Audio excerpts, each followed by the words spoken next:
আজকাল ফেসবুক এবং ইনস্টাগ্রাম খুলে আমরা প্রায় দেখতে পাচ্ছি যে যে বাংলাদেশি ছেলে মেয়েরা বলছে আমরা স্বাধীন। তারা নাকি নতুনভাবে স্বাধীনতা অর্জন করেছে। তা বেশ, নতুনভাবে যদি স্বাধীনতা অর্জন করে থাকে তাহলে আমার কিছু পয়েন্ট বা কয়েকটা কথা বলার আছে।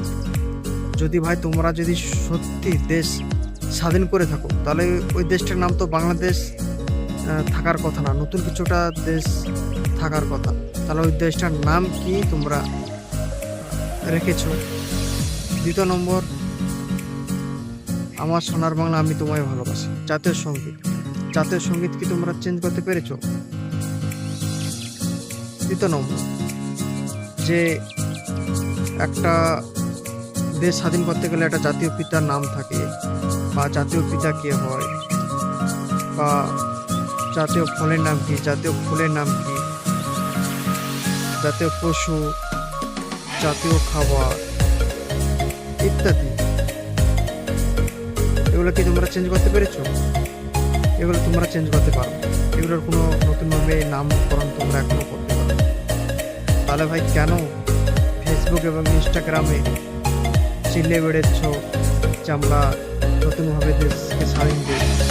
ওটাকে দেশ স্বাধীন করানো বলে না, ওটাকে পাকামো করা বলে। কারণ তোমরা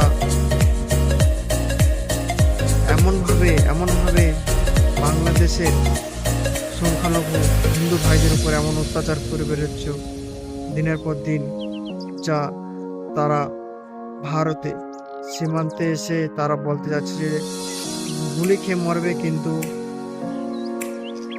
বাংলাদেশ যাবে না। তাহলে ভাইয়া কেমন স্বাধীনতা তোমাদের? যে দেশের রাজা তার প্রজাদের ন্যায় সুখ দুঃখে পাশে থাকতে পারে না, তাহলে সেটা কেমনভাবে নতুন আমরা দেশ মেনে নিতে পারবো, বা নতুন কোনো স্বাধীনতা নতুনভাবে অর্জন করবো তা আমরা কীভাবে মেনে নিতে পারবো? ঠান্ডা মাথায় ভেবে দেখবে বাংলাদেশি বন্ধুরা। তোমরা বলছো যে ভারতে যাদের আমার বাড়ি বাংলা ছড় তাড়াতাড়ি, একটা ভালো কথা বলেছ, শোনা হাসবে না। ভারতবর্ষ যদি না থাকতো তাহলে তোমাদের পেঁয়াজ 40 টাকা থেকে 300 টাকা কিলো হয়ে যেত। এবং তোমাদের বাংলাদেশের কিছু নিউজে দেখতে পেলাম যে ভারত থেকে 99% চিনে যায় এবং 1% বাংলাদেশ থেকে।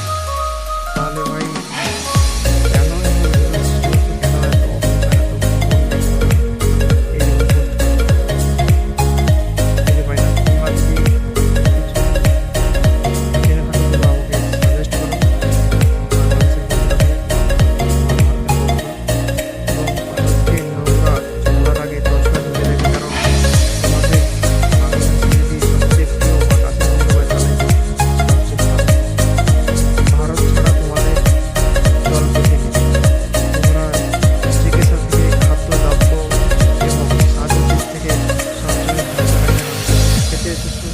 এবং ভবিষ্যতে হাত বাঁধবে সেটা আমার ধারণা।